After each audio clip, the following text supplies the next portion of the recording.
E vamos começar então o primeiro trecho do nosso estudo de hoje. Livro Boa Nova, capítulo 5, Os Discípulos. Frequentemente, era nas proximidades de Cafarnaum que o mestre reunia a grande comunidade dos seus seguidores. Numerosas pessoas o aguardavam ao longo do caminho, ansiosas por lhe ouvirem a palavra instrutiva. Não tardou, porém, que ele compusesse o seu reduzido colégio de discípulos. Depois de uma das suas pregações do Novo Reino, chamou os 12 companheiros que desde então seriam os intérpretes de suas ações e de seus ensinos. Eram eles os homens mais humildes e simples do lago de Genezaré. Pedro, André e Filipe eram filhos de Betsaida, de onde vinham igualmente Tiago e João, descendentes de Zebedeu. Levi, Tadeu e Tiago, filhos de Alfeu e sua esposa Cleófas, parente de Maria, eram nazarenos e amavam a Jesus desde a infância, sendo muitas vezes chamados os irmãos do Senhor, à vista de suas profundas afinidades afetivas. Tomé descendia de um antigo pescador de Dalmanuta, e Bartolomeu nascera de uma família laboriosa de Caná da Galileia. Simão, mais tarde denominado o Zelote, deixara sua terra de Canaã para dedicar-se à pescaria, e somente um deles, Judas, destoava um pouco desse concerto, pois nascera em Iscariotes e se consagrara ao pequeno comércio de Cafarnaum, no qual vendia peixes e quinquilharias. O reduzido grupo de companheiros do Messias experimentou a princípio certas dificuldades para harmonizar-se. Pequenas contendas geravam a separatividade entre eles. De vez em quando, o mestre os surpreendia em discussões inúteis sobre qual deles seria o maior do reino de Deus. De outras vezes, desejavam saber qual, dentre todos, revelava sabedoria maior no campo do Evangelho. Levi continuava nos seus trabalhos de coletoria local, enquanto Judas prosseguia nos seus pequenos negócios, embora se reunissem diariamente aos demais companheiros. Os 10 outros viviam quase que constantemente com Jesus, junto às águas transparentes do Tiberíades, como se participassem de uma festa incessante de luz. Iniciando-se, entretanto, o período de trabalhos ativos pela difusão da nova doutrina, o mestre reuniu os 12 em casa de Simão Pedro e lhes ministrou as primeiras instruções referentes ao grande apostolado.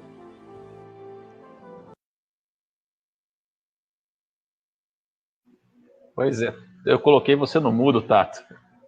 Sabe por quê? Vou te explicar. Eu esqueci de te avisar que não poderia parar o vídeo no meio. Aí eu falei, quer ver o Tato falar no meio? Vou mutar ele. É verdade, é verdade. Como o William comentou, naquele estudo nosso, William, era assim, vai lendo. A hora que começar a dar vontade, para falar agora. Mas quebrava muito, às vezes o tempo extrapolava. Mas tá certo, Guto, tá perfeito. Tato, você começa, Tato, por favor. Ah, deixa comigo, muito bom, obrigado. Pessoal, então vamos entender a história real aqui. Jesus encarna, né? Ele não reencarna, tá, pessoal? Reencarnação é um processo de lançar a mão de um corpo físico para evoluir. Até que Jesus viesse numa segunda vez, ele teria uma segunda encarnação, e não uma reencarnação do Cristo. Reencarnação é um processo evolutivo, e não só tomar um corpo de carne. Então, Jesus encarnado vai coletar, vai juntar o grupo de trabalhadores com ele. Os apóstolos, nós podemos chamar de apóstolos os caras que estão ali, como esses citados, trabalhando diretamente. Os discípulos, todos nós que seguimos os ensinamentos do nosso Cristo, no Evangelho. Então, Jesus está formando uma escola, um grupo, para um objetivo. E veja que interessante, quando ele chama as pessoas, aparentemente, eu falo, não vai dar certo, cara, esse grupinho não vai funcionar. Um pescador bravo pra caramba, estopim curto, né? O outro menor de idade, ou 2 menores de idade, ao qual Jesus pede autorização para os pais para liberar. Senhor, não é melhor pegar uma galera mais graúda aí, não, meu? Mas aí, para mim, tem um ensinamento de cara muito grande. Todos nós já temos as armas, entre aspas, ideais para lutarmos pela nossa evolução. Se Jesus tivesse vindo para a Terra e trazido Cristos de outro lugar, outros Messias, ou seres muito iluminados, ele demonstraria ou daria um exemplo assim, ó, realmente eu precisava de uma equipe muito grande e boa para mudar, mas não. os próprios discípulos seriam os intérpretes das suas ações.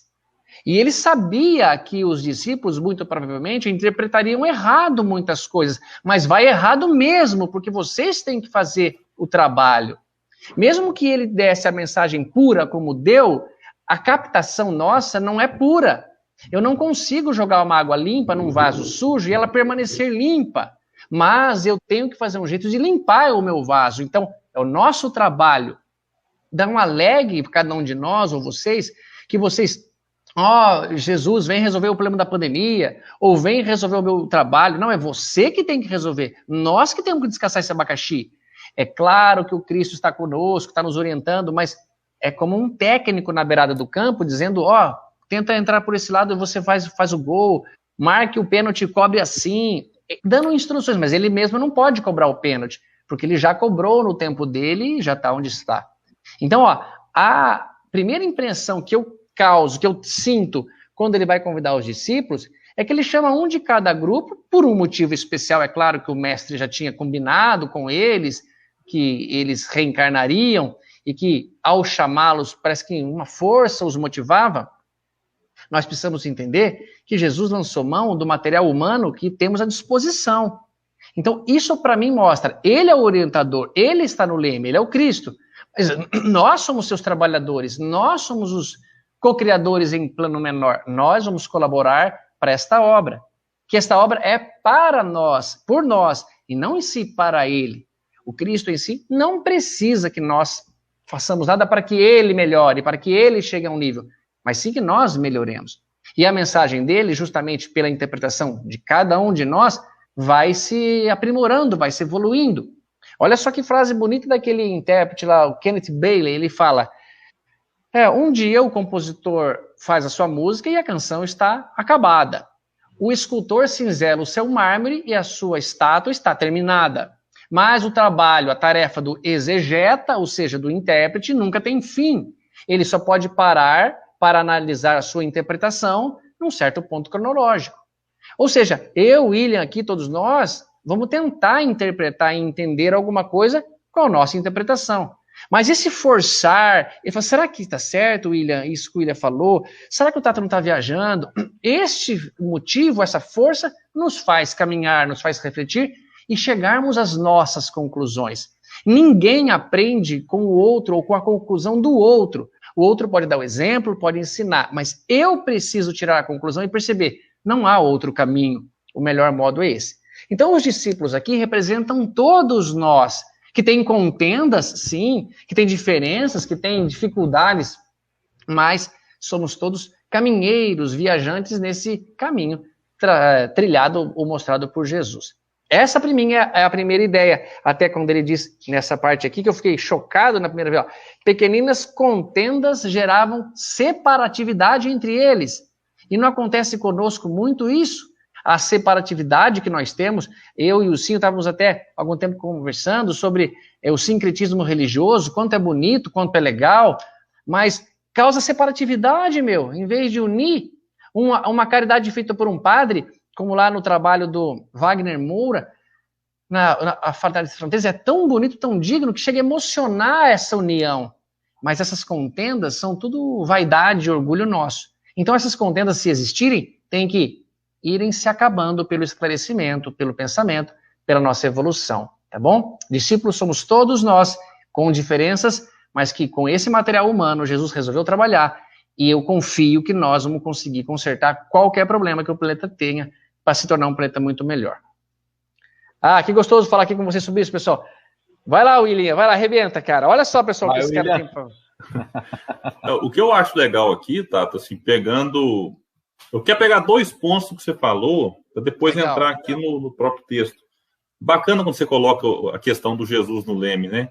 E a gente acaba levando isso para um extremo, como se essa referência do Jesus no leme, ou que nossos irmãos evangélicos gostam mais, o hashtag Deus está no comando, aí você vê no carro, hashtag Deus está no controle.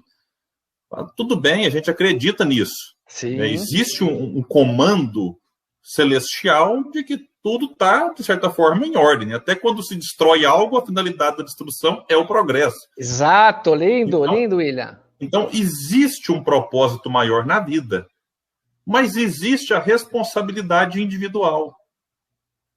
Então, o Jesus no Leme não nos isenta da necessidade da gente fazer a nossa parte.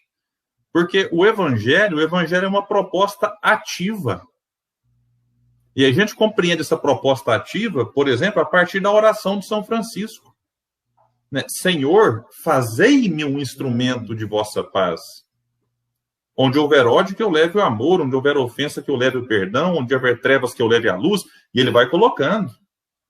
Ó mestre, depois na segunda parte, fazei que eu procure mais consolar que ser consolado.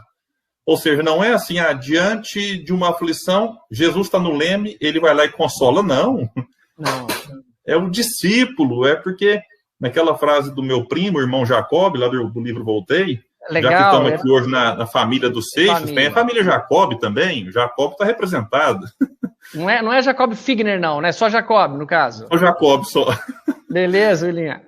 Então, lá tem uma frase que me marcou muito e que ela está repetida em outros livros, talvez de outras formas, que diz assim, Deus ajuda a criatura através das criaturas. Então, Jesus, que não é Deus, a gente sabe disso, mas Jesus ajuda também a criatura através das criaturas. Então, nós somos discípulos de Jesus, intérpretes de Jesus, por que não? Jesus era um intérprete fiel de quem? De Deus. De Deus. Agora, quando Jesus pega ali os seus 12, o que eu acho interessante aqui, os mais humildes e simples, ele podia ter pego 12 doutores da lei. Podia, sim, podia. Vocês imaginam o espírito mais puro?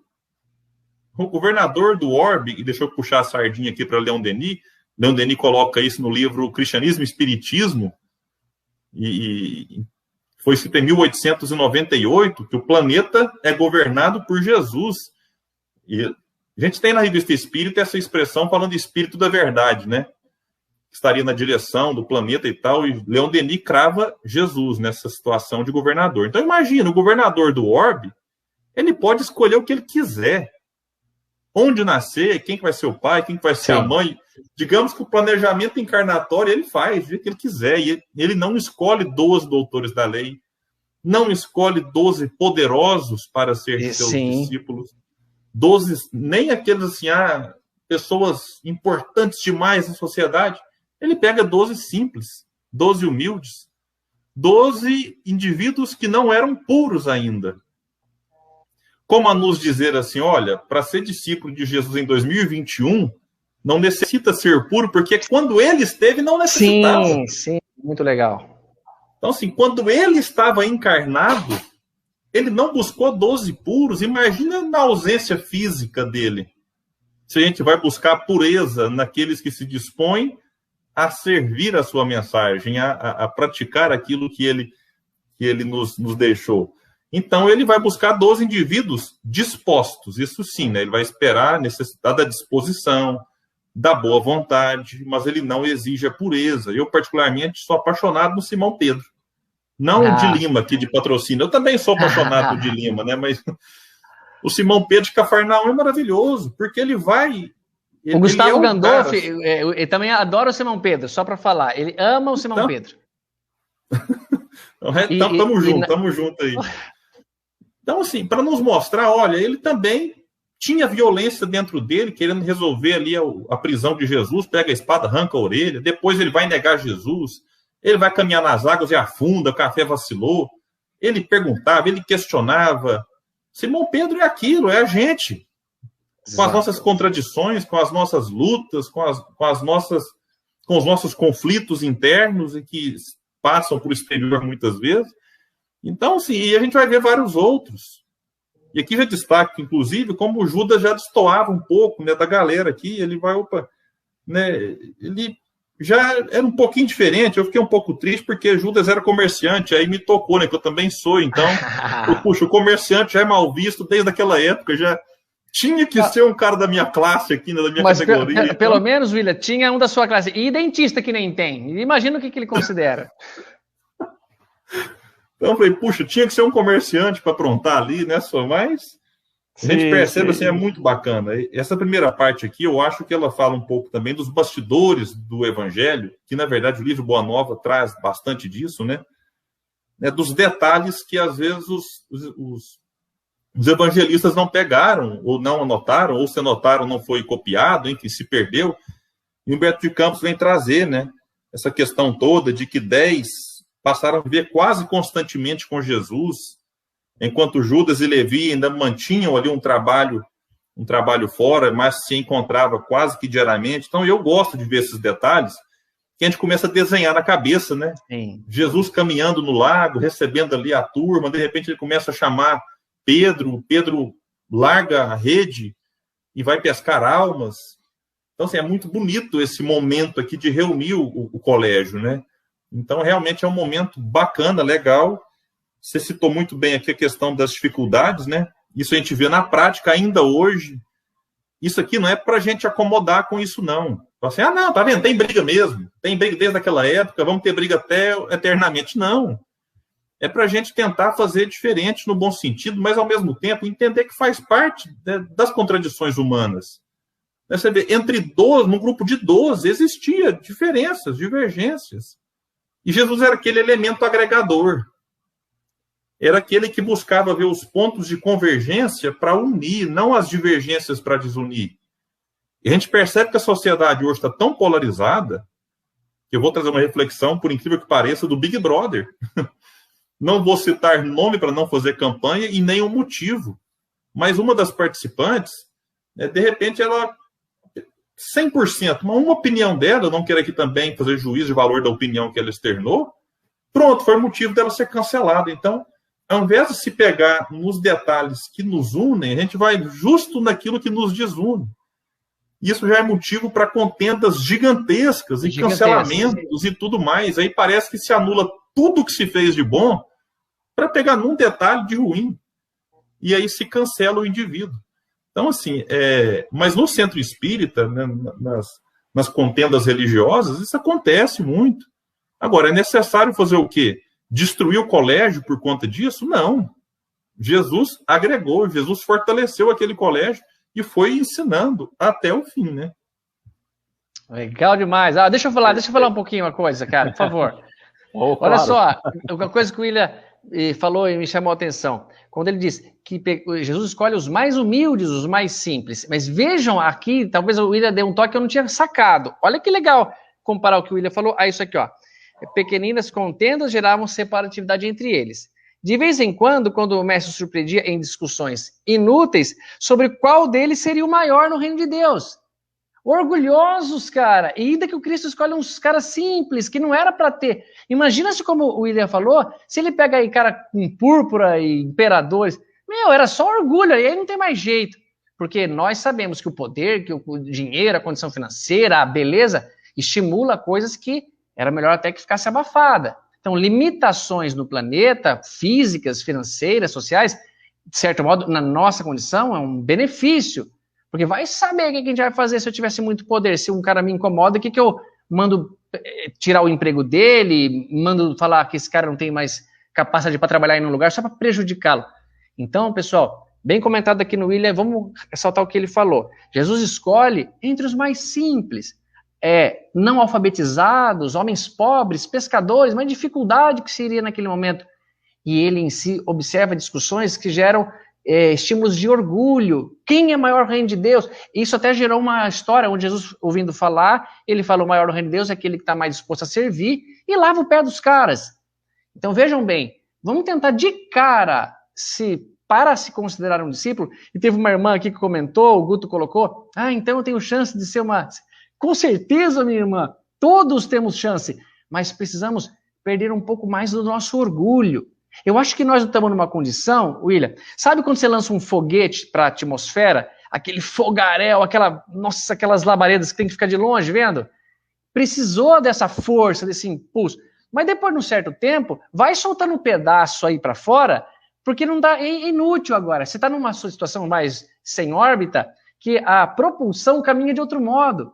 Então, lá na época de Moisés, ou aquelas coisas mais arbitrárias, foi necessário, o foguete se lançando.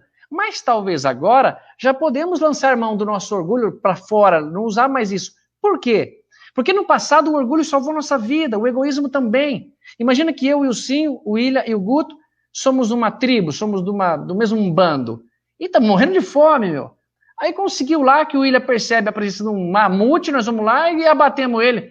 Cara, se chegar outra civilização, nós vamos ter que matar os caras ou eles vão matar a gente. Não dá para guardar comida, não dá para estocar. Então o egoísmo, o orgulho era até estimulado como sobrevivência. Mas agora já decolamos, pessoal. Jesus esteve aqui na Terra, Kardec esteve aqui, Leon Denis. O que a gente vai querer mais? Então é hora de soltar para trás. Não precisa se armazenar tanto de amor, não. Deixa para trás. Eu acho, William, que se Jesus fizesse com seu bisturi cirúrgico espiritual, abrisse nossa cabeça e só retirasse coisas, retirasse do nosso cérebro, do nosso espírito, o orgulho, um pouco do egoísmo, melhoraríamos muito. Mas ele acrescentou? Não, ele não acrescentou nada, ele só retirou. Então, nós temos que estar nos preocupados em perder essas coisas desnecessárias, que fazemos briga entre irmãos, que desprezamos alguém que quer nos ajudar, ou que negamos ajuda por causa de alguma coisa em específico. Bem citado o que o William falou, e eu reforço aqui. Se alguém comentar, o cara vê BBB, confio que o William não assista BBB como eu não assisto, mas repercutiu de tal maneira que eu fiquei sapeando ali no assunto e falei, como comportamento humano dá para ver. Tudo bem, uma pessoa lá que eu também não sei o nome errou, maltratou. Mas espera um pouco, pessoal, nós vamos crucificar o ser pro resto da existência e nós não erraríamos também. E tudo isso é uma posição assim, somos imperfeitos, vamos tentar agir com menos orgulho e ser um discípulo que não quer ser o maior no reino de Deus, a não ser aquele que esteja mais disposto a servir, cara, servir ao próximo. Não é ser garçom e servir uma mesa, é servir de respeito, de bondade, de carinho, de atenção e de tudo aquilo que a gente já sabe que temos que conquistar como virtudes, né? Guto, não corta meu tempo, hein, meu? Sacanagem isso aí.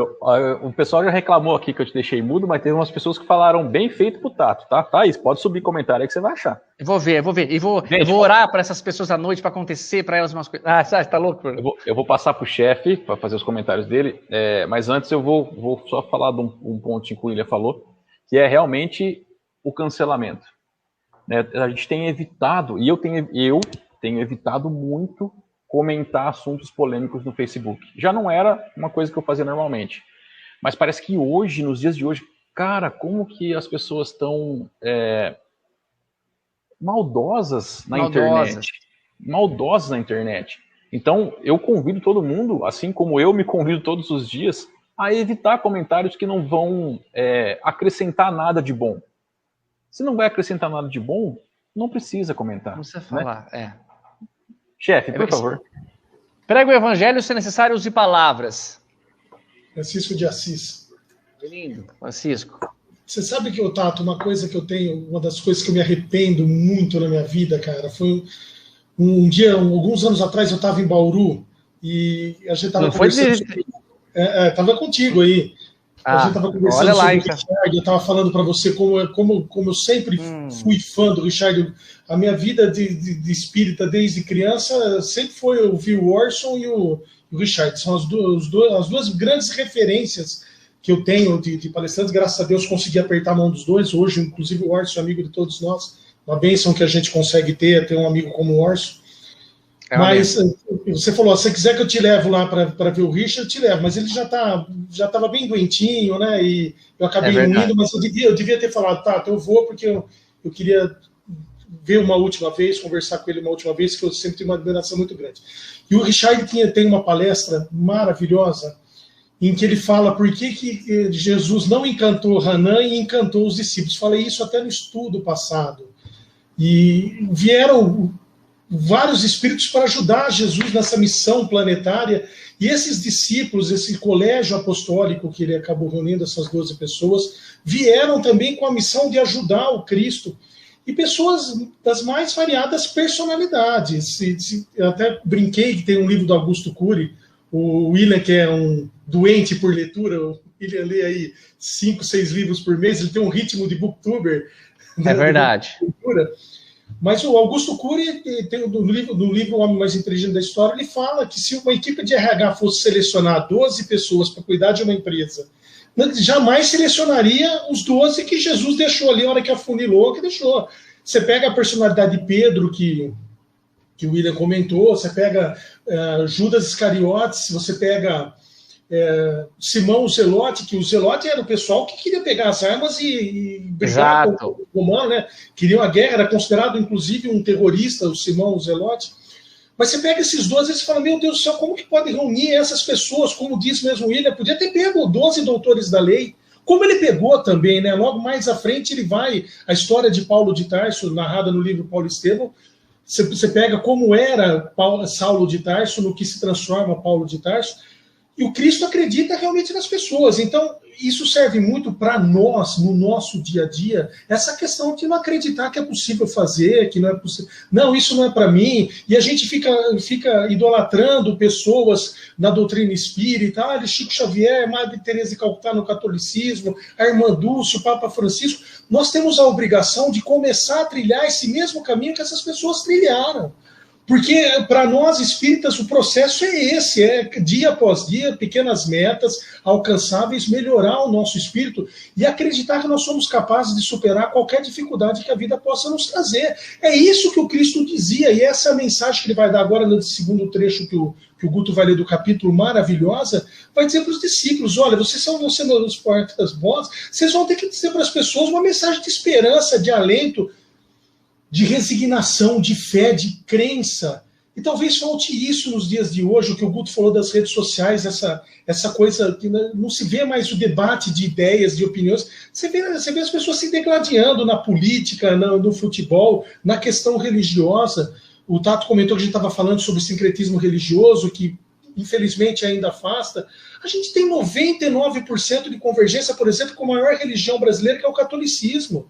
A gente pode ter 3 ou 4 divergências de unidade e reencarnação, mas 99% do que fala o Papa Francisco, do que falava a Irmã Dulce, falava a Madre Teresa de Calcutá, ainda nos evangeliza.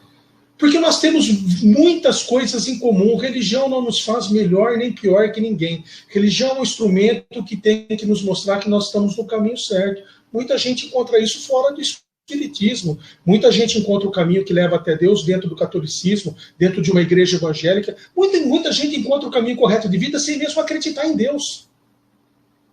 Eu conheço muito ateu melhor que muito espírita.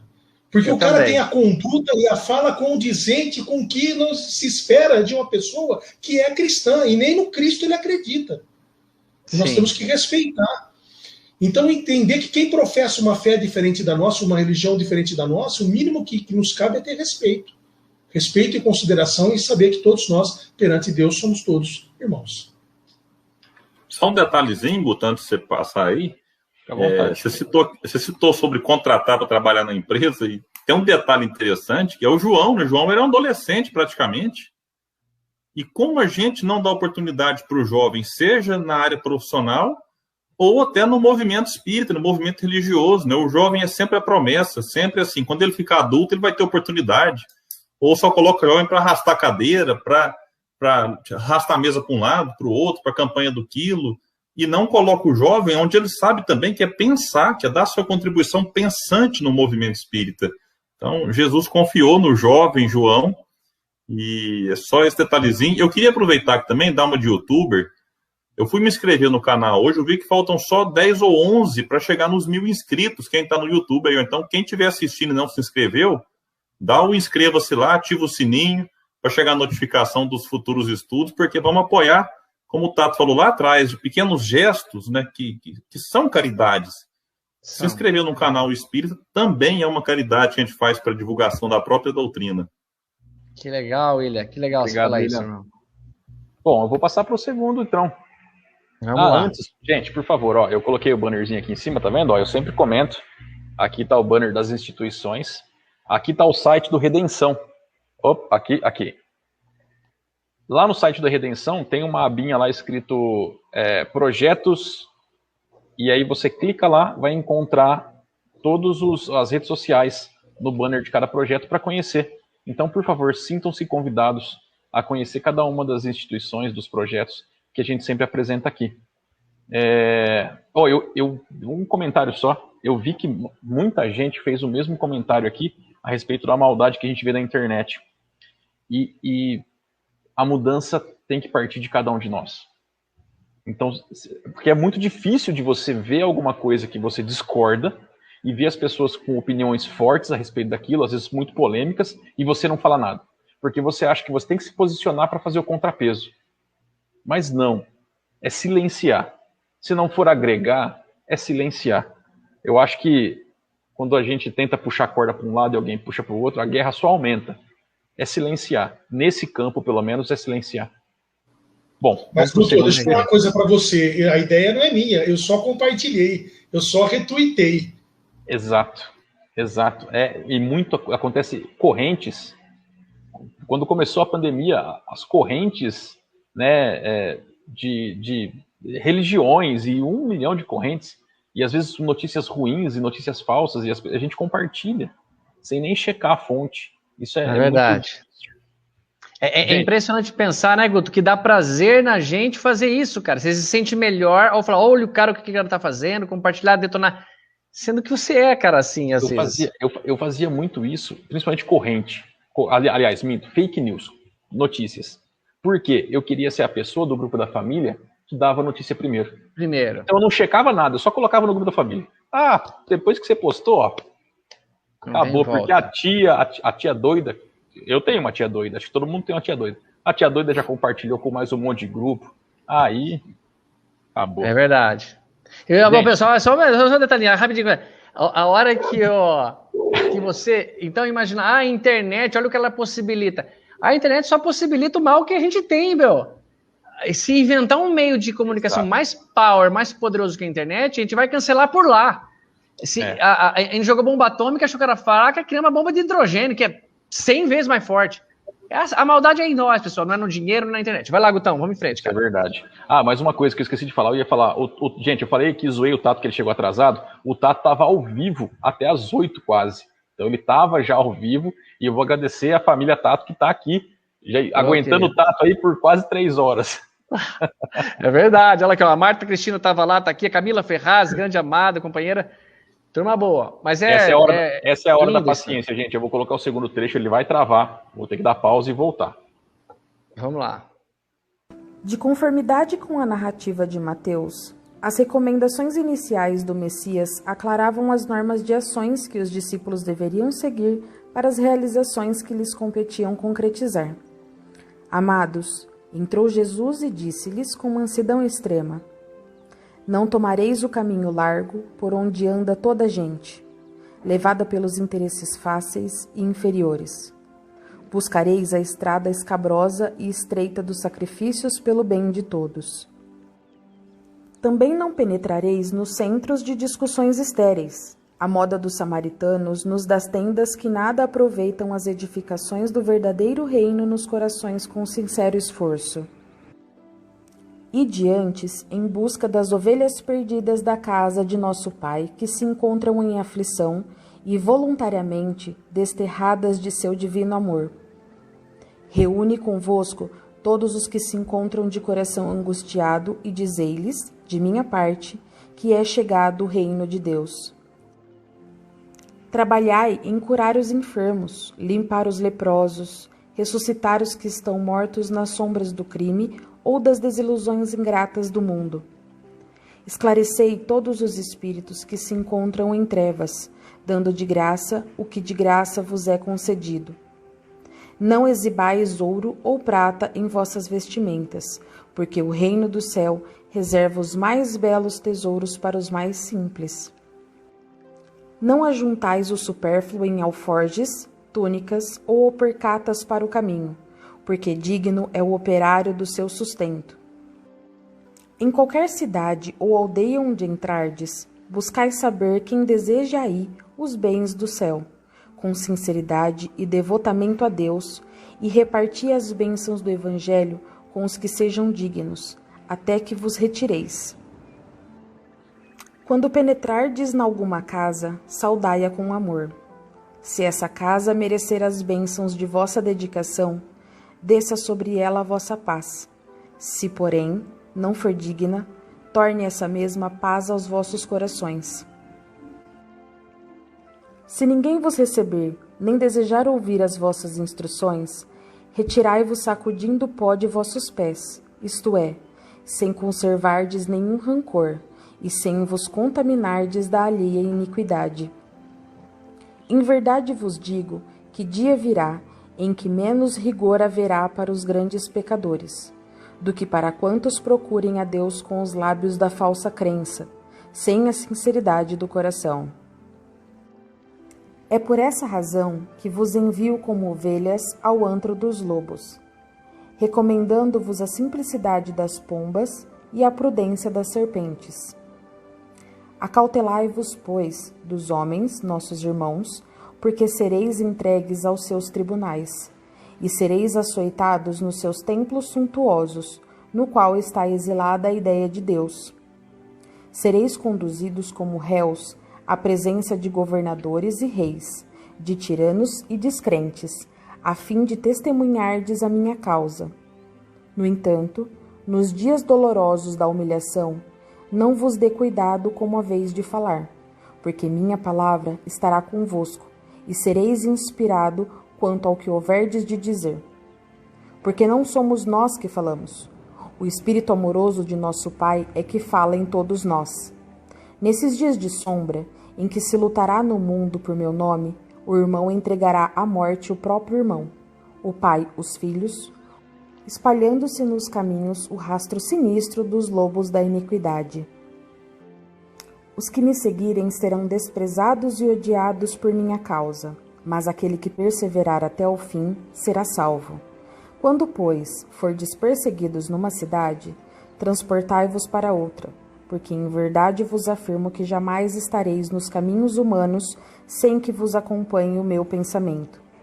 Se tendes de sofrer, considerai que também eu vim à terra para dar o testemunho, e não é o discípulo mais do que o mestre, nem o servo mais do que o seu senhor.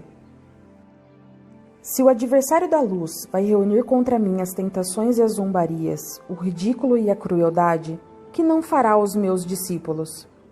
Todavia, sabeis que acima de tudo está o nosso Pai, e que, portanto, é preciso não temer, pois um dia toda a verdade será revelada e todo o bem triunfará.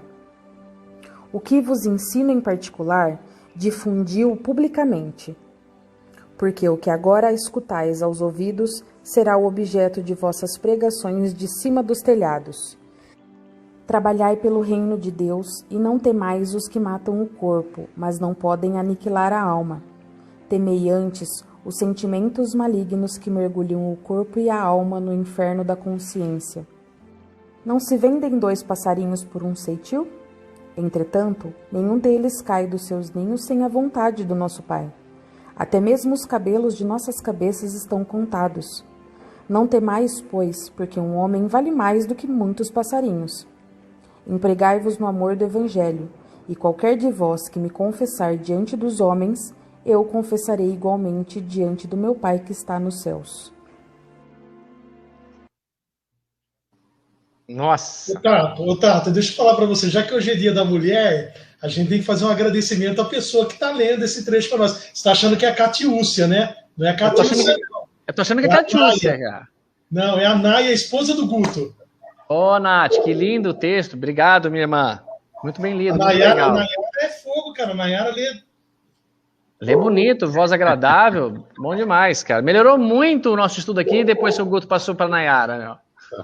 Agradeço por isso, Tato. Tirado, cara. William, vai você, cara. Eu não sei nem por onde começar. Uma coisa tão rica assim, pelo amor de Deus. Trecho maravilhoso, né? Nossa, Antes do William vou começar emendando o o final da última reflexão do Guto, falando das correntes de WhatsApp, com o final do que foi lido aqui. Porque eu recebo até hoje, né, várias correntes de WhatsApp, daquelas assim, tem lá uma fórmula mágica de, né, ser feliz, de receber saúde e tal. E aí no final coloca assim, repasse para 5 pessoas. Porque Jesus disse, né, se me negares diante dos homens, eu negarei diante do meu Pai. A pessoa fica com medo, fica com pavor, fala, peraí, eu tenho que repassar, porque São Jesus não me reconhece do outro lado, eu fiquei com vergonha de repassar a corrente. É verdade, é verdade. Então eu ficava assim, repasso, né, e viro chacota dos amigos, ou não repasso e Jesus me nega, né, diante de Deus. Então ficava nessa dúvida. Mas aqui, meus amigos, é impressionante a beleza desse trecho. Isso aqui a gente tem que ler, reler. É bom dizer, quando Jesus, Humberto Campos coloca aqui, de conformidade com a narrativa de Mateus, boa parte disso que foi lido está lá no Mateus 10. Né? Claro que com palavras diferentes aqui, o irmão X, Humberto Campos, ele vai trabalhar com mais detalhes as frases, né? Algumas outras frases estão em outros pontos do Evangelho. Mas se a gente pega o Evangelho de Mateus, capítulo 10, a gente vai observar quase que a íntegra dessa parte aqui, que é muito bonita, mas cá entre nós, difícil, né, de ser praticado, né, se a gente trazer isso também para os dias de hoje. Eu comparo isso aqui quase com a definição de homem de bem. Né? A gente acaba de ler e fala, vai ser duro, mas a gente vai conseguir. Não sei quantos milhões de anos, mas a gente chega lá. Vai. E aqui, uma coisa interessante, que eu marquei tanta coisa aqui que não vai dar para falar de tudo. Um ponto bacana, quando ele fala, ide antes em busca das ovelhas perdidas da casa de nosso pai que se encontra em aflição. De certa forma, o Espiritismo, enquanto consolador prometido, ele, enquanto doutrina, cumpre essa função, mas precisa dos espíritas para retransmitirem esses ensinamentos do Consolador. É aquele que consola a dor, não é que retira, a gente confunde, fala, puxa, né, eu fui conversar com a pessoa, ela continua doente, tá, talvez ela vai continuar doente, mas que ela possa ser uma doente consolada, que ela pode ser uma pessoa que está em luto, vivendo o processo de luto por causa da morte de um ente querido, porém um luto consolado, sem desespero, sem revolta. Então, esse aqui é um ponto, e Jesus vai continuar dizendo aqui, do trabalhar em curar os enfermos, limpar os leprosos, ressuscitar os que estão mortos nas sombras do crime ou das desilusões ingratas do mundo, ou seja, nos convidando a ir ao encontro daqueles que precisam, porque, como ele disse, né, e aqui no Boa Nova vai ser repetido em várias oportunidades, ele não veio para os sãos, ele veio para os doentes. Então, quando a gente olha, né, para o mundo e fala, puxa vida, né, o mundo está tão difícil, está mesmo. E é isso, o processo de transformação do mundo se dá justamente entre as dificuldades, entre os desafios. O planeta de provas e expiações não é um parque de diversões. É duro, é difícil. Tem dia que a gente vai dormir e fala, puxa, eu estou esgotado, e é assim mesmo. E tem dia que se acorda e fala, nossa, hoje eu tenho que... e tem dia que bate uma tristeza, tem que tomar cuidado para não ficar uma tristeza muito prolongada. Mas esses altos e baixos, um dia uma pessoa me chamou e falou assim, William, né, eu estava tão bem ontem, hoje eu amanheci um pouco para baixo. Falei, faz parte, estamos numa pandemia, bem-vindo, né? Vamos aceitar esses altos e baixos da vida, porque é assim. E é nesse momento em que, se a gente não tem força para ir até alguém que está enfermo, tenhamos a certeza que alguém vem até nós. Seja através de uma mensagem de WhatsApp, seja através de um livro, que a gente fala assim, nossa, eu queria tanto nessa... o centro está fechado, eu queria conversar com um mentor através de um médium. Tudo bem, eu sei que é uma prática que muita gente gosta e sai dessa conversa fortalecida, não quero aqui menosprezar esse tipo de possibilidade. Mas nós temos mentores conversando com a gente através dos livros. Nós temos Jesus falando através do Evangelho, um mentor especial como Jesus. Então, assim, essa questão do consolador com aquele que leva o consolo, tem que ser muito bem compreendido por nós. Porque Jesus, ele, voltando lá na questão dos 12, ele, além de não escolher 12 perfeitos, ele não encarna numa região calma, né, suave, tranquila, uma região pacificada, não, uma região de conflito. Bem vista, né? Nem uma região bem vista, né? Não. E num povo que sofria um domínio. Então, assim, é impressionante. Então, a gente precisa olhar para esses detalhes aqui, esses primeiros, e quando ele fala ressuscitar os que estão mortos na sombra do crime, eu me lembro de Lázaro. Sim. O próprio Emmanuel, ele vai trazer uma reflexão interessante sobre Lázaro, né, não vamos discutir se estava morto, se era tal, mas vamos pegar a morte simbólica. E Lázaro estava simbolicamente morto, e dá para a gente tirar muitas lições. Que o próprio Karl Barth, no seu livro Parábolas e Ensinos de Jesus, tem um capítulo chamado As Duas Mortes. É um capítulo forte, duro. Quando ele vem trabalhar, beleza, tem a morte do corpo físico e tem a morte simbólica da alma. Que é daquela alma que está no corpo, mas ela está fechada para o mundo, para a realidade do mundo. Não tem interesse pelas coisas do mundo. Então ele vai dizer que são almas que, de certa forma, precisam ressuscitar no corpo em que se vive. E a mensagem de Jesus tem essa capacidade. A mensagem do Espiritismo pode nos auxiliar nesse processo, mesmo que a gente não está totalmente mortos no próprio corpo, mas a gente passa por momentos, né, em que dá essa sensação. Então é importante ver como que Jesus convida os discípulos a fazerem isso, né? A ir ao encontro daqueles que mais precisavam, pouco se importando ali para as questões que nos dividem. Porque a gente hoje, às vezes, começa... Bom, deu uma travada aqui, não sei se é o meu... Eu acho que é o seu. William, já voltou. Travou de novo. Para mim tá travado do William. Voltou, né? Aqui. Voltou? Por enquanto só a voz. Mas pode continuar, William. A imagem volta já. Tá, beleza, então vamos lá. Na imagem é o de menos, nessa altura da situação, que a imagem nem precisa.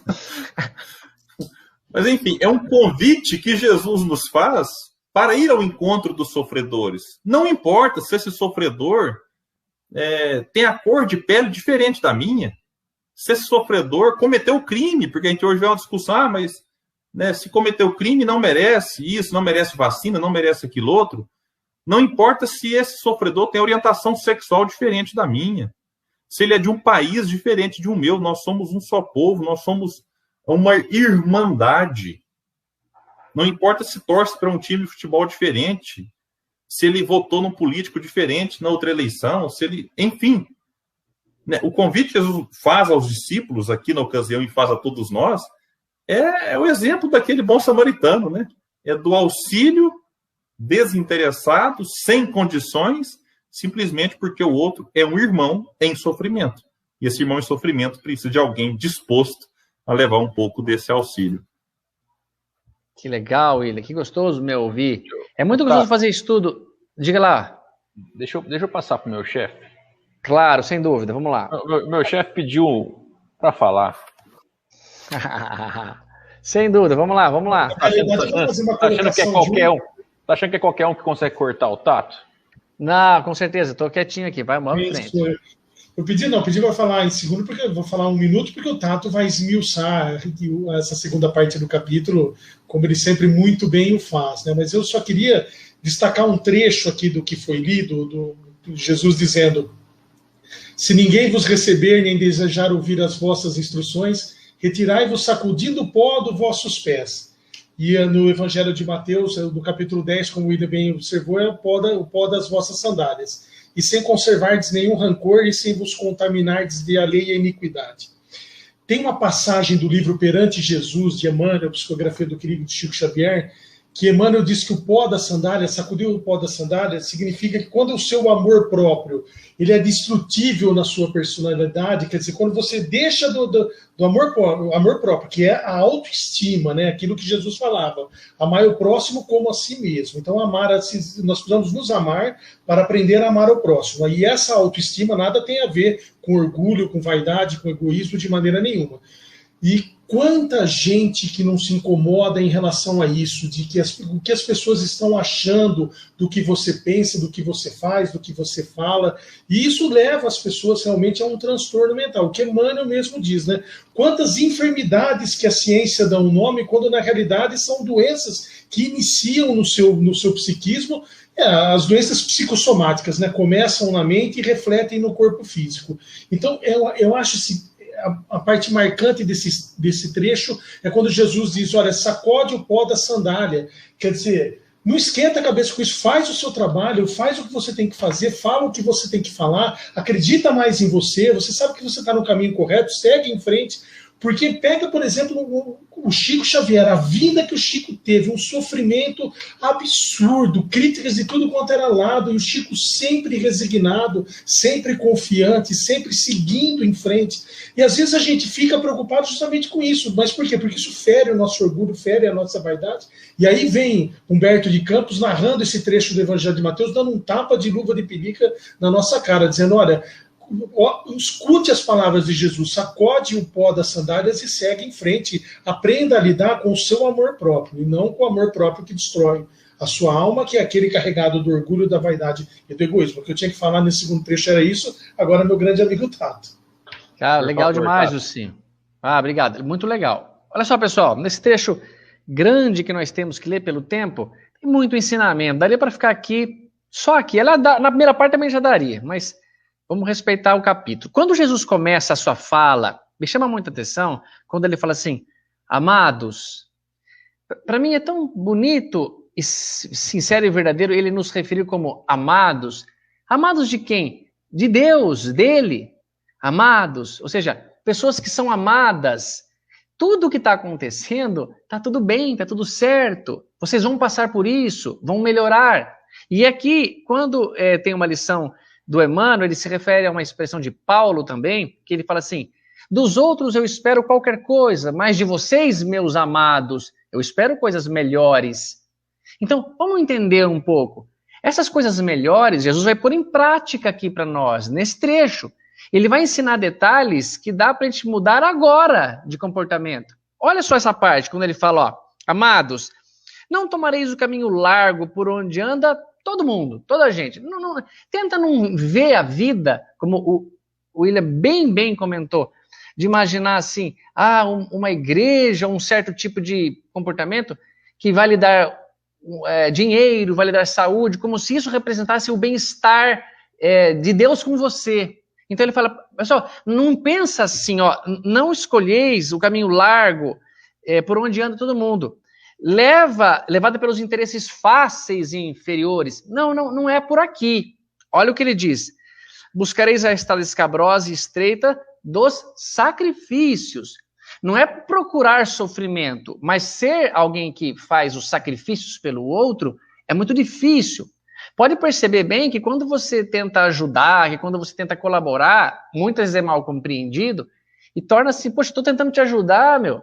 Quando eu estou fazendo, por exemplo, um trabalho, e eu vou dizer isso de coração para ver se vocês percebem também, um trabalho remunerado, então eu combino o preço, o cara passa o cheque, ele passa o cartão, ele quase não falta na consulta, ele vai disciplinadinho. Quando eu faço um trabalho de caridade, vou atender ali o pessoal do seu Paiva, eles faltam. Quando não é, mesmo que não seja de uma instituição que fica mais organizada, porque eles são levados lá por um motorista.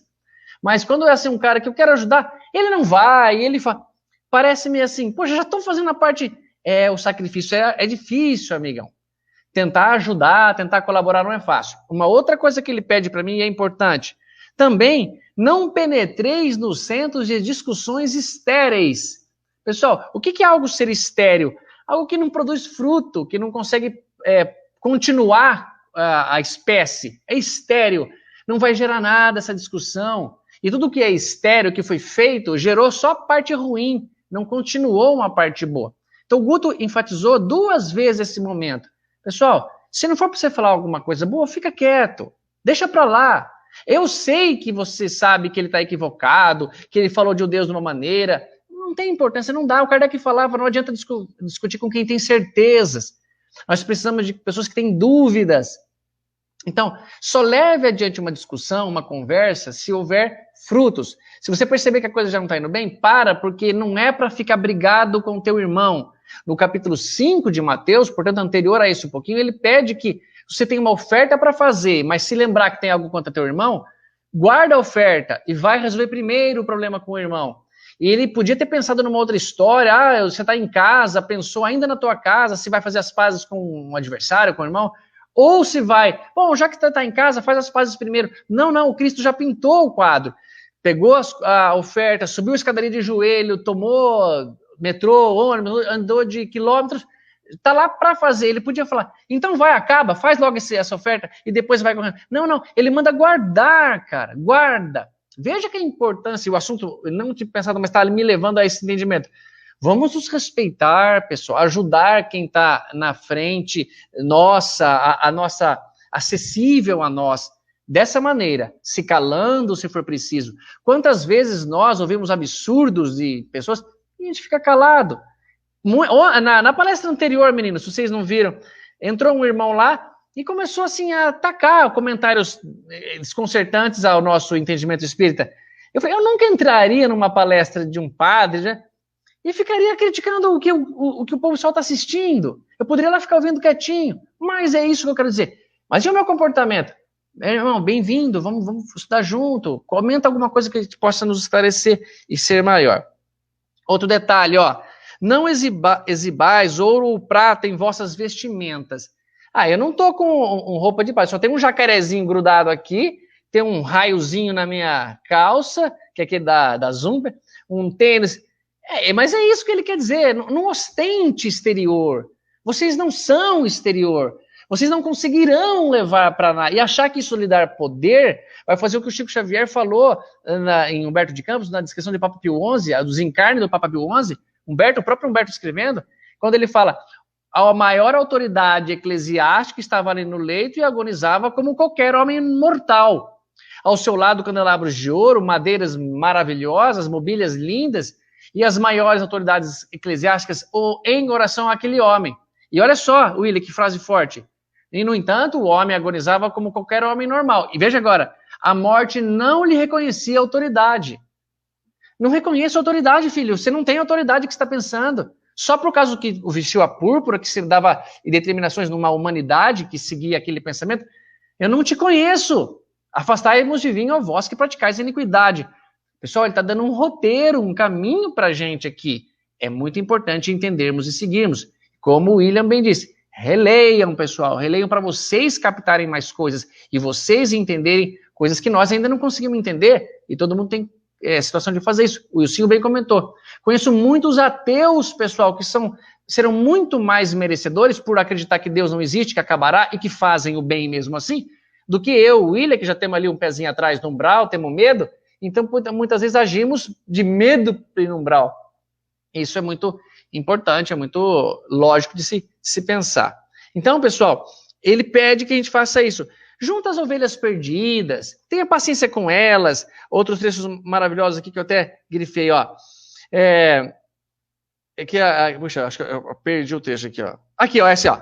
Se tendes de sofrer, então vamos imaginar que a gente vai passar por uma dificuldade grande, se a gente fez uma coisa e estão zombando da gente. Se tendes de sofrer, considerai que eu também vim à terra para dar o testemunho. Olha que legal. Ele se coloca na posição, eu vim para dar testemunho disso.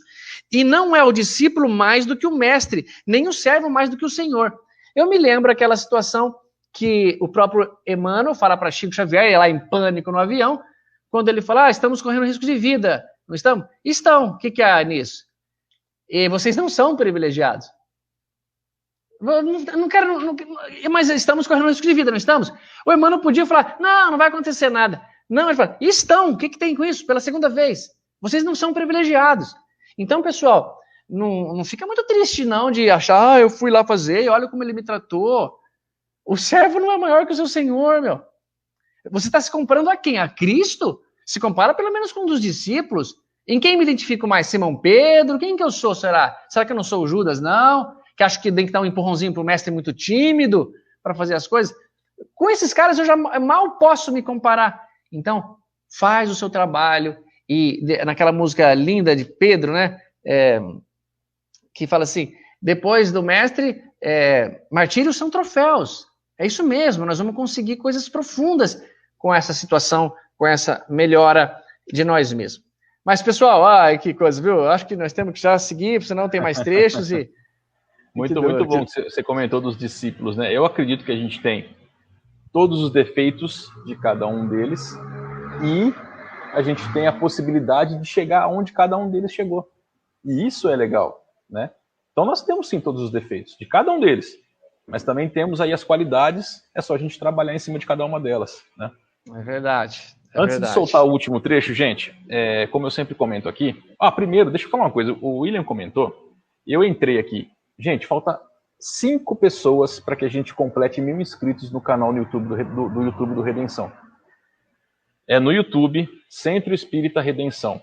Eu sei que lá tem uma galera assistindo, pelo Facebook do Tato. Abre uma janelinha aí no computador, se inscreve lá no canal do Redenção. Vamos aí, essa noite, pelo menos chegar a 1000 inscritos. São 5 pessoas, tá? Por favor, conto com vocês. Eu vou falar a respeito da Escola de Aprendiz do Evangelho. Deixa eu colocar o bannerzinho passando aqui embaixo. Essa escola, ela começou na semana passada. Então, aquela uma que eu comentava aqui de Araraquara, que estava online, mas depois seria presencial, ela já encerrou as inscrições, né? Se eu não me engano, foi inscrito até a 8ª aula. Mas a gente tem essa 100% online, ou seja, Brasil, exterior. Se você quiser conhecer a Escola de Aprendiz do Evangelho, esse WhatsApp que está passando aqui embaixo, para tirar qualquer dúvida, para ter qualquer informação, inscreva-se, tá? Faz muita diferença. Na minha vida fez muita diferença, vai fazer muita na vida de cada um de vocês. Então conheçam. Qual é o dia, esposa? O dia da escola. Quarta-feira, das 15 para as 8 às 9h30. A esposa está aqui do lado. Não é quarta-feira, 15 para as 8 às 9h30? Alguma coisa assim? É isso aí, Tato. Então estava certo. O Tato já fez inscrição. Por favor, a dirigente é a Sônia, que também é dirigente da minha escola presencial. Então, com conhecimento de causa, essa escola tem tudo para modificar cada um de vocês. Então, eu recomendo a escola. Por favor, só mandar um WhatsApp aqui, que a minha esposa que está do lado aqui vai responder para vocês, tá bom? Vou passar o terceiro trecho, certo? Deixa eu só um detalhezinho, Guto, rapidinho. Favor. Aproveitando o gancho aí que o Tato já falou da belíssima música do Pedro, né? Tim e Vanessa. Vale a pena depois aí dar uma pesquisada, dar uma ouvida, dar uma acalmada boa na gente. É que eu fico pensando às vezes também, além da questão do cenário e tal, da reação, sabe? Dos discípulos ouvindo Jesus. Porque ele vem, sacudir o pó, né? Isso e aquilo. Aí de repente ele fala assim: sereis conduzidos como réus à presença de governadores e reis, de tiranos e descrentes, a fim de testemunhardes a minha causa. Fala, opa, peraí, eu já teria corrido há muito tempo, eu adoro correr, vocês sabem, né? Rapaz, era tal, tô indo, partiu, né? Não quero problema, não quero, porque o pessoal conhecia os reis, conhecia a tirania da época. Então quando fala assim, você vai ficar diante deles, é para morrer. E aí? Fazer o quê, né? Aí ele fala assim, no entanto, nos dias dolorosos da humilhação, ou seja, vocês vão ser humilhados, não vos dê cuidado com a vez de falar, porque minha palavra estará convosco, e sereis inspirados quanto a que houver de dizer. Porque certo ele começa a falar, fala, e aí, eu vou falar... Certo, eles vão pensando, né? Eu vou estar diante do rei, diante do tirano, governador. Vou falar o quê? Aí ele já emenda. Não preocupa com isso. Eu estarei vos inspirando, ou seja, eu não estarei mais convosco, né? Eu já estou em outro plano. Mas vou estar lá te inspirando. E aí eu lembro do capítulo Joana de Cusa, capítulo 15. Nossa! Quando diante do algoz, ele zombando dela lá, pegando fogo, já o fogo queimando-lhe o corpo. O teu Cristo te ensinou apenas a morrer. E ela fala para ele, não apenas a morrer, mas também a vos amar. E aí, logo em seguida, ela sente a mão tocando-lhe o ombro. Joana, tende bom ânimo, eu aqui estou. Então, ali é Jesus inspirando ela naquele momento, cumprindo a promessa que fez aqui aos seus discípulos, e certamente eles retransmitiram para Joana, talvez ela até ouviu isso dele também em outro momento, mas isso aqui eu precisava incluir no estudo de hoje. Bom demais, bom demais. Não, só um detalhezinho agora. No final que o William citou lindamente a Joana, a situação piora, ao meu ver, porque começam a queimar o moleque, cara, o filho. E aí que dói muito, cara, pelo amor de Deus. Pergunta pro Elcinho se ele não entrega o império dele se pegarem o João. Cara, o menino. Cara, acabou. Você lembra daquele filme? Tá no cinema, lançamento, Comando para Matar, com Arnold Schwarzenegger? O cara ia... O cara atirava com metralhadora, com estilingue, contra cara com sniper e bomba, e ele ia vencendo. Quer dizer, o cara é indestrutível. Só que a hora que o cara pegou a filha lá, o cara se entrega, não faça mais nada. E a Joana depois, abjura, mãe, abjura? Cala-te. Cara, exatamente como é a lição. Não vou curvar-me, cara, não vou entregar. E aí essa recompensa fala, eu estarei lá com você, ou ele vem ajudá-la. Senão na hora também no tribunal, se você me negar aqui, te nego lá. Mas olha a realidade da vida. E não é fácil. O William muito bem colocou. Nós, às vezes, seremos colocados nesses tribunais, que não é um tribunal assim, teórico, vamos dizer, que até pode ser, mas muitas aquelas são, cara, agora diante dessa pessoa, o que eu falo? Tenho um interesse aqui em ganhar, mas vou negar. E agora, nessa hora, fala, não, cara, mantenha a sua posição, a sua fé, demonstre que está tudo fiel aí no seu coração. Eu costumo brincar, só preciso corrigir uma informação que, infelizmente, o Guto e o William deram errado. Não é a meta 1.000 inscrições hoje, é 2.000 inscrições. 1.000 a gente já bateu. Ah, tudo bem, tudo bem.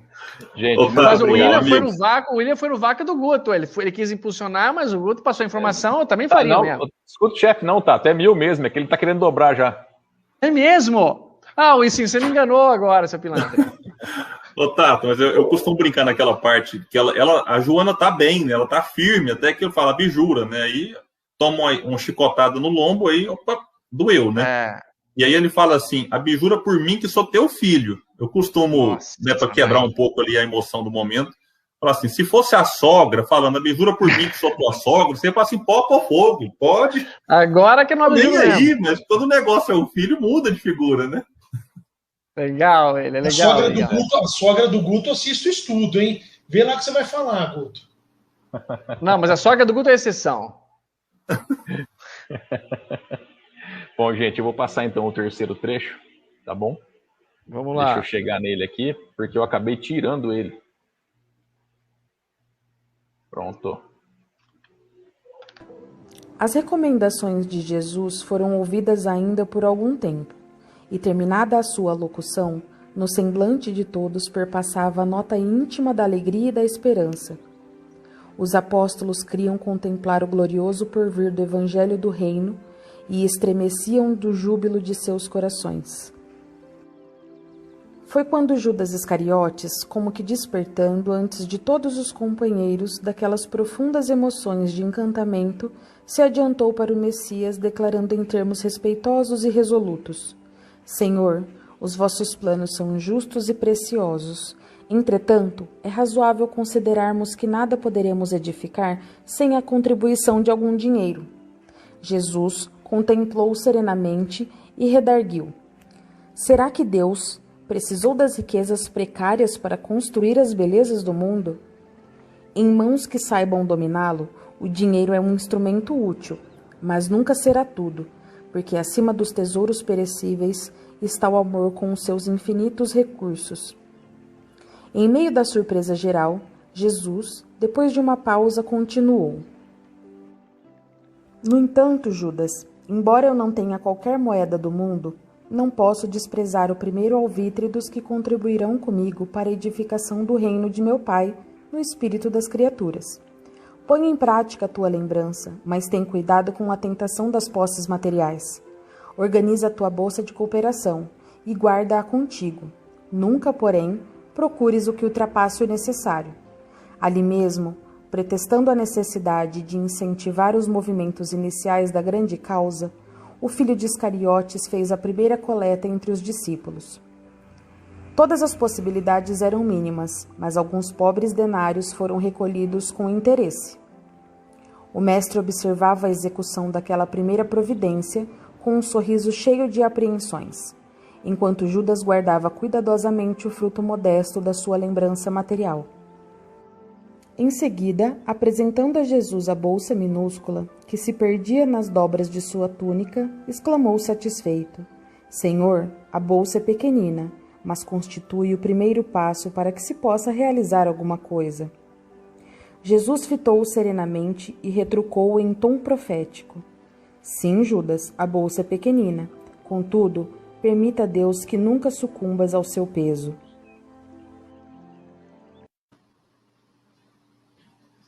Queria ver o Tato nessa passagem. Queria ver o Tato nessa passagem, ele que tem um escorpião no bolso.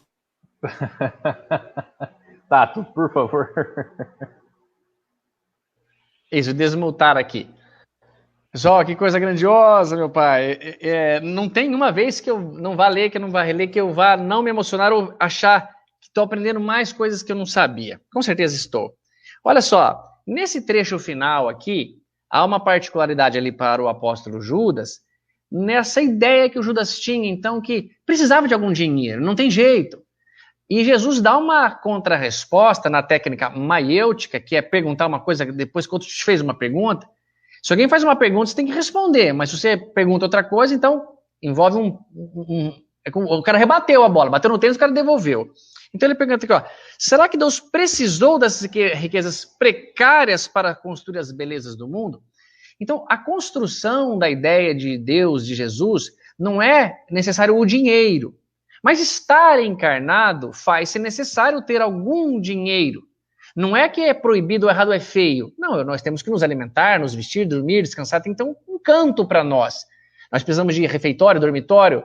Isto é natural, está tudo bem. Jesus não está sendo contra o dinheiro e nem está dizendo assim, ó, o dinheiro vai te fazer sucumbir.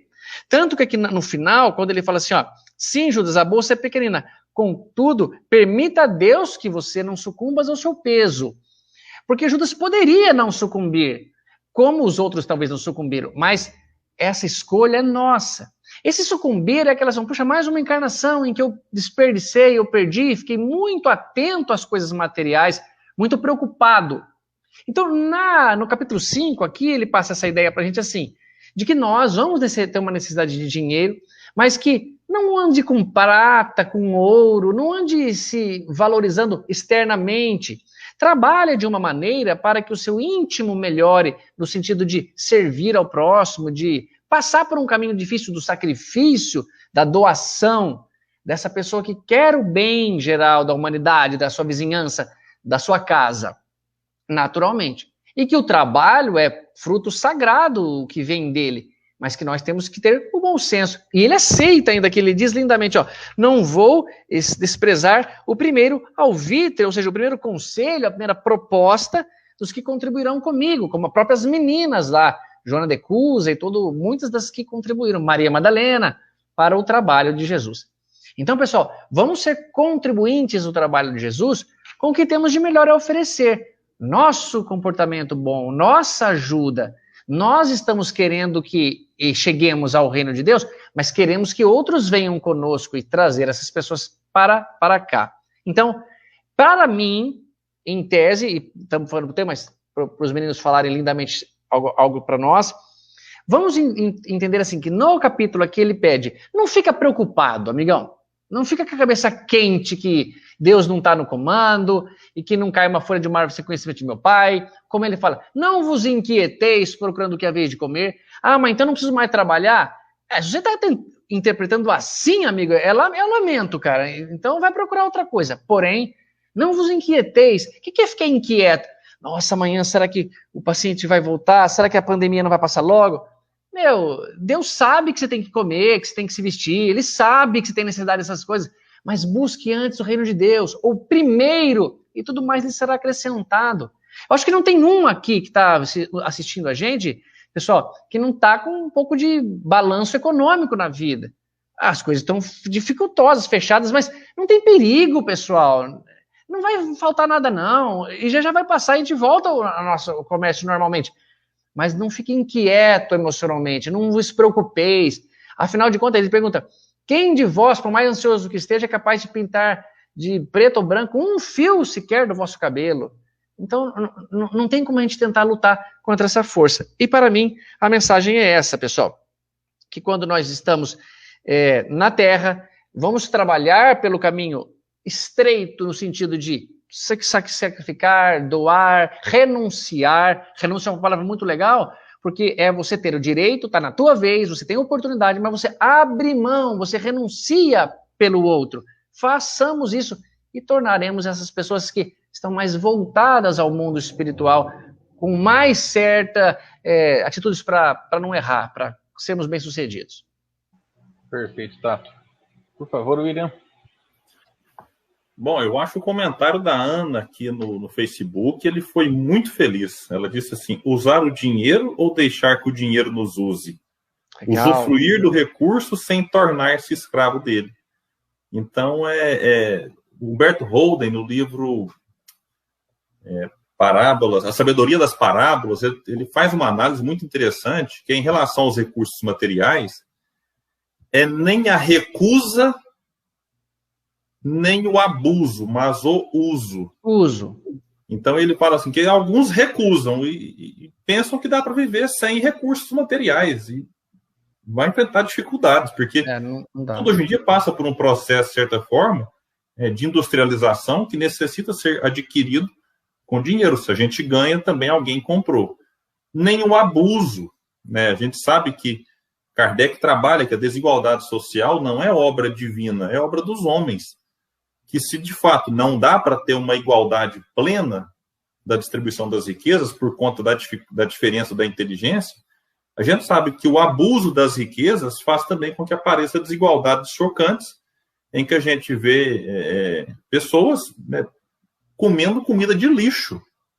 Né? É impressionante, pessoa que revira o lixo atrás de comida. Enquanto a gente, às vezes, abusa por outro lado. Então, nem a recusa, nem o abuso, mas o uso consciente dos recursos que, de certa forma, também são limitados no planeta material. Renováveis, claro, alguns, mas é bom a gente ter uma certa consciência quanto a isso. E o Tato foi muito feliz em relação à questão do próprio dinheiro, porque Jesus não refuta a necessidade. Ele fala, não posso desprezar. Como é que a gente vai publicar um livro hoje sem um recurso financeiro? Como é que a gente vai manter, às vezes, uma plataforma com múltiplos acessos se alguém não estiver ali pagando? Jesus nos convida a tomar cuidado com a tentação. Esse é um ponto interessante, que muitas vezes é o motivo do fracasso, né? O dinheiro, quando bem utilizado, ele produz maravilhas na humanidade e na vida da pessoa. Mas o dinheiro mal utilizado, ele produz quedas, produz morte literalmente, em pessoas que brigam por conta de dinheiro e se matam, produz conflitos familiares. Então, o dinheiro ele é um desafio para todos nós. O dinheiro e o poder são desafiadores. A gente precisa lidar, compreendendo que no momento de pandemia, como o Tato muito bem disse, muitos de nós estamos passando por dificuldades. É uma consequência, né? Quanto mais durar a pandemia, mais dificuldades. Não vou dizer todos, que tem uma galera que está ficando mais milionária, né? Saiu uma pesquisa ano passado, os milionários ficaram mais, meu Deus do céu, né? Nossa. Então, assim, mas, de uma maneira geral, passaremos dificuldades, e quem passa dificuldade, às vezes, já passava antes, pode passar mais ainda. Onde se faz necessário a nossa também boa ação, né? A nossa colaboração, a nossa solidariedade, isso é importante, né? Então eu valorizo muito essas ações aqui que foram faladas ao longo do estudo, antes dele começar, porque o arroz que vai chegar na mesa de quem está com fome não é um arroz espiritual, é um arroz material, que ele é comprado com dinheiro. Então é um momento difícil e que nos convida a ter assim, uma consciência da nossa responsabilidade. É claro que não é uma responsabilidade só nossa, né? O Estado também tem um dever a cumprir perante estes, mas, né, a gente não pode também ficar esperando político A, político B, que eu não faço nenhuma referência de nenhum, mas é necessário a gente fazer a nossa parte para tentar amenizar um pouco essas dores, e com o necessário dinheiro. Então, o Tato tinha feito a introdução muito feliz ali, só para concluir mesmo. Da minha parte, né? Muito legal, cara. Muito bom. Eu tava seguindo uma sequência de comentários aqui da Camila, né, a respeito da história de Judas e tal, e eu concordo com a maior parte das coisas que ela falou. E, de fato, a pergunta dela era que se não estava programado, mais ou menos, creio que seja isso, para que Judas sucumbisse. E, na verdade, ele tinha a opção de não sucumbir, né? E ela perguntou se isso não mudaria a história que a gente conhece hoje. Eu acredito que a gente teria aqui, de repente, uma história com alguns detalhes diferentes, mas a história é tão potente quanto essa, né? É verdade, é verdade. Bem comentado da Camila, eu li e também gostei. E o Judas é um injustiçado, sim, como ela falou, pela nossa péssima interpretação do que ele quis fazer. Se ele tivesse querido sacanear com Jesus, e Jesus lá preso, ele comemorando, não, ele ficou tão triste que se enforcou, se arrependeu. Na verdade, o que ele queria era que Jesus, na ideia dele, tomasse o posto de partir para a guerra e acabar com tudo, né? Ele queria que fosse à força. Então a intenção dele foi assim: eu vou dar uma instigada aqui para que aconteça o que eu acredito que seja o melhor nesse momento. Exato. E você vê, né, pessoal, que o Judas, ali na conversa, ele fala, foi o primeiro a despertar, ele fala, do encantamento, e fala, mestre, mas nós precisamos de algum dinheiro aí? Talvez ele tivesse espiritualmente mais essa tendência, ele nem pensar. E ele, às vezes, não pensou, pô, eu vou me vender. Essa história de vender por dinheiro não era em si pelo dinheiro, era uma maneira dele infiltrar Jesus lá dentro e mostrar, cara, eles fizeram um acordo com nós, ó, mas, cara, nós somos criança, e o Judas não tá triste com a gente também, não, ele já tá sabendo.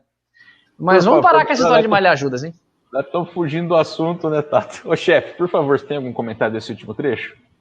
Eu tenho um evangelho apócrifo, que é o evangelho de Lucas, que não se tem ainda a certeza que tenha sido Lucas, de Judas, que tenha sido Judas que tenha escrito, mas esse evangelho narra que a pessoa que melhor entendeu a mensagem do Cristo foi Judas Iscariotes.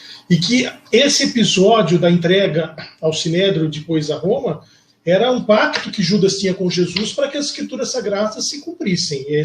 E tem uma obra de Humberto de Campos, eu não lembro qual é, não sei se é Lázaro Redivivo, que Humberto conversa com Judas. Já depois de tudo isso que aconteceu, e Judas fala de todo o processo, de quanto ele sofreu em relação a esse episódio da traição a Jesus Cristo.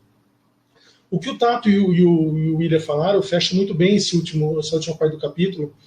Se você procurar ter um carro melhor, você procurar ter um plano de saúde para sua família, uma casa melhor, um emprego melhor, você não vai ver nenhuma linha dentro da doutrina espírita te proibindo de fazer isso. Exatamente. Para nós espíritas, os bens materiais são uma ferramenta de evolução do nosso espírito. O que nós precisamos é aparar os nossos excessos, como bem disse o William. Não sermos pessoas mesquinhas, egoístas, dividir o que a gente tem. Nesse momento de pandemia, parar os nossos excessos significa olhar para dentro do teu guarda-roupa, aquela camisa, aquela roupa que você não usa há anos, que você jamais vai tocar nela novamente, aquele sapato, aquele par de sapato que está lá dentro do seu guarda-roupa, que você nunca mais vai usar, aquele alimento que está dentro da sua despensa, será que você não consegue doar para alguém nesse momento que as pessoas estão passando por um momento de miséria? Eu não estou falando de pobreza, estou falando de miséria. Existe um abismo entre a pobreza e a miséria. Aqui em Araraquara a gente tem exemplo de famílias que estão na miséria. Isso que nós precisamos entender, que os bens materiais faz parte da evolução do nosso espírito. Não é errado você tentar uma colocação melhor do seu trabalho, tentar dar uma vida melhor para sua família, mas aprenda a dividir o que você tem, a não ser mesquinho, a não ser egoísta. O que Jesus disse a Judas, que Deus não permita que você sucumba ao peso da bolsa. É o que acontece. É uma ferramenta de evolução dos bens materiais, mas as pessoas se encantam com a ferramenta e se esquecem da missão de partilhar, de dividir, de não ser egoísta, de não ser mesquinho. Guto, só um pouquinho, mas só mais uma vez. O William não vai ficar chateado. Ele começa. Obrigado, William. Ô, William, nós temos convidado aqui, cara. Se fosse também, William, olha, eu vou te falar uma coisa. Se fosse ficar chateado com o Tato cada vez que ele corta nós... Não, meus amados, olha só. E é interessante, por exemplo, se o capítulo aqui é discípulos, olha que sacada do Humberto, ele está falando de discípulos, apresenta todos os caras próximos e conclui uma questão aparentemente falando de apego ao dinheiro, e se solta a poeira assim, cara, também, deixa pro mundo o que é do mundo, vai, meu, deixa a poeira do mundo aí, o pó do teu corpo vai ficar aí, traz para cá alguma coisa. Então ele relata pra gente algo que assim, nós somos muito apegados a isso, porque, em tese, o dinheiro nos traz poder, nos traz possibilidade, e é o que queremos. Queremos essa notoriedade de algum modo. E quando fala assim, peço a Deus que você não sucumba ao peso, ele está se referindo, não precisa ser uma quantia nem muito grande, é só você se entregar em amor a Mamon, que você já desconectou o cara do cara. A bolsinha é minúscula, Judas, mas eu peço que você não sucumba ao peso dela. É claríssima essa história nossa, porque eu posso passar a vida inteira atrás disso, não consegui e nunca tive muita coisa mesmo, mas me perdi a vida inteira.